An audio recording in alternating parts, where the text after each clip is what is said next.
नमस्कार दोस्तों, आपका मेरे चैनल द फाइनेंशियल बिजनेस में हार्दिक अभिनंदन है। इस वीडियो के माध्यम से आज हम बात करेंगे share to focus next week. लेकिन इससे पहले हम बात करना चाहेंगे ग्लोबल इंडाइसिस पे। देखिए, ग्लोबल इंडाइसिस का बहुत बड़ा इंपैक्ट हमारे इंडियन मार्केट पे पड़ता है। तो सबसे पहले जो हम यहाँ पर देख पा रहे हैं, डाउ जोन्स इंडस्ट्रियल एवरेज का चार्ट। देखिए, डाउ जोन्स जो है, अगर आप देखेंगे फ्राइडे के दिन 542 पॉइंट की गिरावट के साथ बंद हुआ है। और उसके साथ साथ अगर हम डाउ जोन्स फ्यूचर को देखें, वो 600 पॉइंट की गिरावट के साथ, एग्जैक्टली 600 पॉइंट की गिरावट के साथ बंद हुआ है। इसके पीछे के जो सबसे मुख्य कारण रहा वो ये रहा कि अमेरिका में जो जॉब्स डेटा, एम्प्लॉयमेंट डेटा आया है, वो बहुत ही वीक आया है। देखिए, एम्प्लॉयमेंट डेटा यानी कि जॉब डेटा अगर बहुत खराब आता है, इसका मतलब ये है कि वहां पर नौकरियों की कमी हो गई है। जब किसी के पास नौकरी नहीं होगी तो वो स्टॉक मार्केट में पैसा क्यों डालेगा? यानी कहने का मतलब है स्टॉक मार्केट से पैसा निकाल लेगा। और ये सब बातें बड़े बड़े इन्वेस्टर्स को पता होती हैं। जैसे ही वीक डाटा आया, वैसे ही लोग अपना पैसा, बड़े बड़े इन्वेस्टर अपना पैसा खींच लेते हैं, यानी मार्केट से निकाल लेते हैं और मार्केट पूरा धड़ाम हो जाता है। यही इम्पैक्ट जो है अमेरिका के मार्केट में दिखाई पड़ा। जैसे ही जॉब्स डेटा आया, मार्केट पूरा 600 पॉइंट खुला जब था तो 400 साढ़े 400 पॉइंट खुला था नीचे, और बंद होते होते 600 पॉइंट की गिरावट दर्ज की गई। इसका इम्पैक्ट हमारे इंडियन मार्केट में मंडे को पड़ सकता है। यानी कि ऐसा हो सकता है कि मंडे को इंडियन मार्केट जो है गिरावट में खुले, यानी गैप डाउन ओपनिंग होगा क्या, ये तो मंडे को ही पता चलेगा। लेकिन कैलकुलेशन और रिसर्च और जो हमारी टेक्निकल एनालिसिस, ये हमारा चार्ट जो हमको बता रहा है, वो मैं आपके साथ डिस्कस करने वाला हूं। डिस्क्लेमर मैंने बहुत बड़ा दे दिया था, यानी कि इस वीडियो के माध्यम से कोई बाय सेल या होल्ड की रिकमेंडेशन नहीं दे रहे हैं। ये सिर्फ यहाँ पर अपनी एजुकेशन को हम साझा कर रहे हैं। किसी प्रकार की कोई भी डिसीजन अपने फाइनेंशियल एडवाइजर की सलाह पे लीजिए।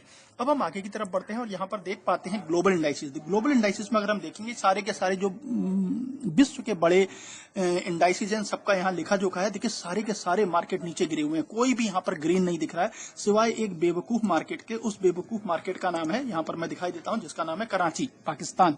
सब ग्रीन, सब रेड में है, सिर्फ पाकिस्तान अपना ऊंचा भाग रहा है। क्यों और क्या? इसकी अर्थव्यवस्था क्या है, सभी को पता है। और देखिए, इसका जो निफ्टी है, यानी कि मुझे नहीं पता वहां के उसको क्या कहते हैं, मार्केट को, 1,41,000 चल रहा है। भैया, क्या है इसकी इकोनॉमी, इसी को पता है। लेकिन हमको जो देखना है वो हमारे यूरोपियन मार्केट को जरूर देखना है। देखिए, अमेरिका का जो यूरोप की सबसे बड़ी अर्थव्यवस्था है, जिसको हम बोलते हैं जर्मनी की, वो यहाँ पर 3%, 2.66% नीचे गिरी हुई है। और यूरोप का पूरा इंडेक्स, अगर पूरा यूरोपियन मार्केट को देखा जाए तो 3% नीचे गिरा हुआ है। European market, American market, Chinese market, सारे के सारे रेड में, यानी कि ब्लड बाथ हो रखा है, जिसका इम्पैक्ट मंडे को श्योरिटी दिखना चाहिए। इसके अलावा अगर हम बात कर लेते हैं तो यहाँ पर अगर हम देखें तो हमारे इंडियन मार्केट में कौन सा सेक्टर तेजी में रहा। देखिए, सारे सेक्टर मैंने लगा रखे हैं, सारे सेक्टर यहाँ रेड में, सारे के सारे। और क्या चीज बड़ा हुआ है जो बताता है कि मार्केट में गिरावट गिरा सकती है, वो है इंडिया विक्स, यानी वॉलेटिलिटी इंडेक्स। वॉलेटिलिटी इंडेक्स जो है 3.75% बढ़ गया। और उसके साथ साथ निफ्टी एफएमसीजी थोड़ा सा बढ़ा हुआ है, मामूली और 0.5%, उसको भूल जाइए। फार्मा इंडेक्स पे खास ध्यान रखिएगा। देखिए, जब कभी भी टैरिफ की बात आती है तो उसका इम्पैक्ट सबसे ज्यादा भारतीय फार्मा कंपनी पे पड़ता है। क्यों? क्योंकि भारत का सर्वाधिक एक्सपोर्ट जो अमेरिका में होता है वो है फार्मा, यानी कि दवाइयां। अगर कोई भी टैरिफ लगता है तो सबसे ज्यादा इम्पैक्ट इसी को होता है और फार्मा सेक्टर धड़ाम हो जाता है। तो कल को अगर किसी सेक्टर में आपको शॉर्ट सेल करना हो तो फार्मा सेक्टर पे ध्यान दीजिएगा। फार्मा सेक्टर पे कल के लिए मैं आप सभी लोगों को हिदायत देना चाहूंगा कि कल के लिए फार्मा सेक्टर पे बुल होने की जरूरत नहीं, चाहे चार्ट आपको कुछ भी दिखा रहा हो। इसके बाद हम आ जाते हैं वॉलेटिलिटी इंडेक्स की तरफ, बिल्कुल डिटेल में समझाने के लिए। देखिए, हमने वॉलेटिलिटी इंडेक्स यानी विक्स का चार्ट हमने यहाँ पर वीकली चार्ट लगा रखा है। मैंने यहाँ पर 3 लाइन लगा रखी थी। इसके नीचे किया तो मार्केट बहुत गिरावट हो सकता है, इसके नीचे तो कदापि नहीं जाएगा क्योंकि आज तक गया ही नहीं 8 के नीचे। तो यहाँ पर डेली चार्ट में इसको कन्वर्ट करते हैं और डेली चार्ट में हम यहाँ पर देख पाएंगे, डेली चार्ट में हम यहाँ पर देख पाएंगे कि इसने अच्छा खासा रिवर्सल के संकेत दे दिए हैं। देखिए, यहाँ पर एक रिवर्सल के संकेत हमने आपको पिछले सप्ताह भी बताया था और अब धीरे धीरे ऊपर की तरफ जा रहा है। अगर इसने इसको तोड़ के ऊपर की तरफ निकल गया तो मार्केट में निफ्टी और बैंक निफ्टी में गिरावट बहुत अधिक गिरा जाएगी। अभी इसका ये स्ट्रॉन्ग रेसिस्टेंस यहाँ पर इसको मिलेगा, जो कि लगभग 13.2 के आसपास है। तो उस बात का ख्याल रखिएगा, विक्स को जरूर देखिएगा। इसके बाद इसी में आपको एक चीज और दिखाते हैं, निफ्टी का चार्ट। निफ्टी का चार्ट को अगर हम देखें तो निफ्टी ने ब्रेकडाउन दे दिया है। देखिए, निफ्टी के लेवल्स भी मैंने सारे निकाल दिए हैं और कैसे क्या है अभी आपको समझाता हूं। पहले ये तो हमारा लगा हुआ है डेली चार्ट। देखिए, डेली चार्ट में अगर हम इसको ठीक से देखने की कोशिश करें, ये लोअर हाई, लोअर लो और लोअर हाई बना रहा है, लोअर लो लोअर हाई, लोअर लो लोअर हाई, इस तरीके से सिग्नल ये बना रहा है। ठीक है, इसमें एक खास बात और हुई है कि अगर इसका आप वीकली चार्ट देखें तो यहाँ पर देखिए, इसने नॉन स्टॉप एक लेयर को तोड़ दिया है। यहाँ पर इसने ये इसका अंतिम सपोर्ट था, ये वाला, इस लाइन को, ये वाली लाइन इसकी अंतिम सपोर्ट थी, इसलिए इसको डिसाइसिवली क्लोज इसके नीचे की ऊपर दे दी है। अब क्या होगा, अब जो हो सकता है, देखिए ऊपर की संभावना बिल्कुल खत्म के बराबर है, लेकिन फिर भी मैंने कुछ लेवल निकाले हैं। ये मैं फिर से उसको डेली चार्ट पे कन्वर्ट कर देता हूँ, जिसको देखने में आपको आसानी हो कि कैसे कैसे लगा रखे हैं मैंने, कहाँ कहाँ तक लगा रखे हैं। देखिए इस चीज को समझने की कोशिश कीजिए। अगर कल को ये ऊपर जाता है तो इसका पहला सपोर्ट यहाँ पर मिलेगा, और ये आप इसको देखेंगे तो ये 4 तारीख का है। आप यहाँ पर नीचे लाइन देखिए, 4 तारीख का मैंने, यानी कि अगर ऊपर की तरफ गया तो 4 तारीख को यहाँ तक क्रॉस कर सकता है। और अगर उसको ऊपर जाने की कोशिश की तो अगले सप्ताह, यानी कि जो एक्सपायरी है 7 अगस्त को, थर्सडे को जो एक्सपायरी है, उस दिन यहाँ तक जा सकता है। लेकिन इसकी संभावना मुझे शून्य नजर आती है। जो हो सकता है, मैं आप उस पर आता हूं। हो क्या सकता है, हो ये सकता है कि ये नीचे की तरफ जाए, और नीचे की तरफ इसमें कल के कल जो है पहला, जो कल, ये कल की ही तारीख है, 4 तारीख, मैं आपको दिखाई देता हूं। देखिए कल 4 तारीख है, 4 को ये हो सकता है गैप डाउन खुले, और गैप डाउन पहले यहाँ पर खुले और फिर यहाँ से धड़धड़ा के नीचे आ जाए। ये ऐसा भी हो सकता है कि गैप डाउन सीधे यहाँ पर खुले। एक बात मैं यहाँ पर सलाह दूंगा कि अगर यहाँ पर ये इस जगह पे गैप डाउन होता है 24,292 पे अगर इसने गैप डाउन दिया, तो एक बार को 5-10-15 मिनट की कैंडल का वेट कीजिएगा, क्योंकि जब इतनी बड़ी एक साथ गिरावट हो जाए, करीब 200-250 पॉइंट की गिरावट, तो थोड़ा सा रिवर्सल का संकेत आता है, फिर नीचे की तरफ जाता है। तो इस बात का खास ख्याल रखिएगा। और पूरे सप्ताह भर ये यहाँ और 7 तारीख के आसपास ही अगर नीचे बहुत ज्यादा गिरावट गहरा गई तो यहाँ तक जा सकता है। ये मैंने पूरा नियम आपको बता दिए। इसी प्रकार अगर हम बैंक निफ्टी की बात करें, देखिए मैं आपको पूरी तरह समझाने की कोशिश कर रहा हूँ। कोई चीज समझ में ना आए तो हमसे कमेंट सेक्शन में लास्ट में पूछ लीजिएगा। जब ये वीडियो खत्म हो जाए उसके कमेंट सेक्शन में लिख के भेजिएगा, मैं आपको जवाब देने की पूरी कोशिश करूंगा। हम सबके क्वेश्चन का जवाब देते हैं, जरूर देते हैं। देखिए बैंक निफ्टी की अगर हम बात कर लें तो यहाँ डेली चार्ट पे भी नीचे की तरफ है, लेकिन वीकली चार्ट पे आपको एक क्रिस्टल क्लियर व्यू दिखाई देगा कि हर week on week basis, first week, second week, third week, fourth week, fifth week लगातार नीचे की तरफ आया। इसने यहाँ पर इस जगह पर कोशिश की थी ऊपर जाने की, लेकिन जो सेलर थे उसको नीचे की तरफ खींच के ले आए। अब इसमें कंडीशंस क्या हो सकती है, इसकी चर्चा हम करेंगे। डेली चार्ट पे इसको ले लेते हैं। अगर ऊपर की तरफ जाता है, जिसकी संभावना मुझे क्षीण नजर आती है, अगर ऊपर की तरफ गया तो पहला ये और उसके 7 तारीख तक ये, लेकिन जिसकी संभावना मुझे नजर कम आती है मेरी कैलकुलेशन में, कल ये गैप डाउन ओपन सीधे यहाँ पर होना चाहिए, क्योंकि बैंक निफ्टी जब गिरता है तो ज्यादा गिरता है, तो यहाँ पर गैप डाउन होना चाहिए। और धीरे धीरे अगर ये और नीचे गिरावट गहरा गई तो 7 तारीख तक ये यहाँ तक गिर सकता है।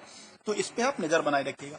अब हम बात करेंगे share to focus next week, जो कि एक लीकर स्टॉक है जिसका नाम है, हम आपको पहले ही बताए थे, रेडिको खेतान। देखिए रेडिको खेतान क्यों लिया है हमने, एक चीज मैं जरूर कहना चाहूंगा कि सबसे बड़ी बात कि कल का दिन थोड़ा सा जो है बियरिश की तरफ ज्यादा झुका हुआ है। तो कल को ऐसा नहीं कि मार्केट खुलती है आप इस पे टूट पड़े, थोड़ा 5, 10, 15, 20 मिनट के लिए वेट कर लीजिएगा। देखिए मार्केट चाहे किधर को जा रहा हो, मार्केट अगर नीचे को भी खुला होगा तब भी कुछ स्टॉक ऊपर की तरफ भाग रहे होते हैं, तो पहले 5, 10, 15 मिनट वेट कर लीजिएगा। अगर ये ऊपर की तरफ जाने लगे तब इस पे ध्यान दीजिएगा, अदरवाइज एक दिन के लिए और रुक जाइएगा। ट्यूसडे की तरफ और रुका जा सकता है, लेकिन फिर भी कोई बाय सेल या होल्ड की रिकमेंडेशन नहीं है। लेकिन मेरी कैलकुलेशन ये कहती है कि अगर इसको आपने 2 से 3 महीने का समय दे दिया तो हमारे टारगेट इसमें आने का पूरे चांसेस मुझे दिखते नजर आते हैं। देखिए सबसे पहले तो इसमें वॉल्यूम कितना शानदार आया, और एक इसमें लोकल ब्रेकआउट हुआ है। ये वैसे इसमें एक ब्रेकआउट हो चुका था, मैं इसका एक ब्रेकआउट आपको दिखाने की कोशिश करता हूं। देखिए इसमें एक बहुत बढ़िया ब्रेकआउट हुआ था, यहाँ पर इस जगह पे ब्रेकआउट हुआ। वीकली चार्ट पे आपको समझ में आसानी से आ जाएगा। देखिए इसमें इस जगह पे ब्रेकआउट हुआ था, यहाँ पर ब्रेकआउट हुआ था। इसने कभी भी अपने जो है इस लोअर को कभी तोड़ा ही नहीं और यहाँ से ऊपर की तरफ चला गया। आज इसमें एक लोकल ब्रेकआउट हुआ है। इसकी एक खास बात है, इसको हमने बहुत नीचे के लेवल पे हमने इसको कवर किया था। देखिए मैं आपको दिखाता हूँ, इतने तारीख को हमने इसको कवर किया था। हमारा स्टॉप लॉस ये था, इस स्टॉप लॉस को इसने कभी तोड़ा ही नहीं, क्योंकि स्टॉप लॉस हमेशा ऑन क्लोजिंग बेसिस होते हैं, यानी मार्केट बंद होते समय अगर उसका प्राइस वो चल रहा हो तब क्लोजिंग बेसिस पे स्टॉप लॉस माना जाता है। स्टॉप लॉस ने कभी छुआ ही नहीं, यहाँ तक आया और उसके बाद धड़ धड़ ऊपर चला गया। हमारा टारगेट क्या था जरा इसको देखिए, हमारा टारगेट जो ये था वो बिल्कुल फ्राइडे को पूरा का पूरा आ गया, जो कि है 2844, और इसने 2838 और उसके ऊपर की भी गया था, लेकिन इसने बिल्कुल हमारे टारगेट को हूबहू पकड़ लिया है। अब इसके आगे के टारगेट आपको बताने के लिए मैं बताना जरूर चाहूंगा कि ये एक ऐसा स्टॉक है। इससे पहले एक बात जरूर बताना चाहूंगा कि रेडिको खेतान एक ऐसा स्टॉक है जिसमें बाजार के एक दिग्गज की बहुत बड़ी हिस्सेदारी है, जिसका नाम है मुकुल महावीर अग्रवाल। ये देखिए मुकुल महावीर अग्रवाल जी काफी समय से इसमें इन्वेस्टेड है और अपनी पोजीशन को इन्होंने घटाया नहीं है। 1.05%। अब 1.05% होता कितना है, 38,000 का 1% होता 3800 करोड़ रुपए लगा रखा है इन्होंने इस पे। मैं इस पे बहुत अधिक बुलिश हूँ, मुझे इसमें आगे के टारगेट बहुत अच्छे नजर आते हैं, तो मैं इसके टारगेट आपको बता देता हूँ। मेरे हिसाब से बहुत बढ़िया ब्रेकआउट हुआ, स्ट्रिक्ट स्टॉप लॉस भी बताऊंगा। वीकली चार्ट में देख रहा हूँ तो इसके जो टारगेट नजर आते हैं मुझे, मैं यहाँ पर टारगेट लिख देता हूँ, मैं इसके टारगेट यहाँ पर लिख देता हूँ 3005 इसका पहला टारगेट है। मैं फोकस करना चाहूंगा 3269 पे, मैं इसको 3269 पे फोकस करना चाहूंगा और इसके साथ साथ 3648, और अगर आपका नजरिया 3 महीने से थोड़ा सा ज्यादा का है तो ये 4200 के टारगेट भी दिखा सकता है। इसमें स्ट्रिक्ट स्टॉप लॉस का आपको ध्यान रखना है। SSL का मतलब होता है strict stop loss 2640 on closing basis. तो ये हमारा share to focus next week है, इसको यहाँ पर लिख देता हूं मैं, share to focus next week.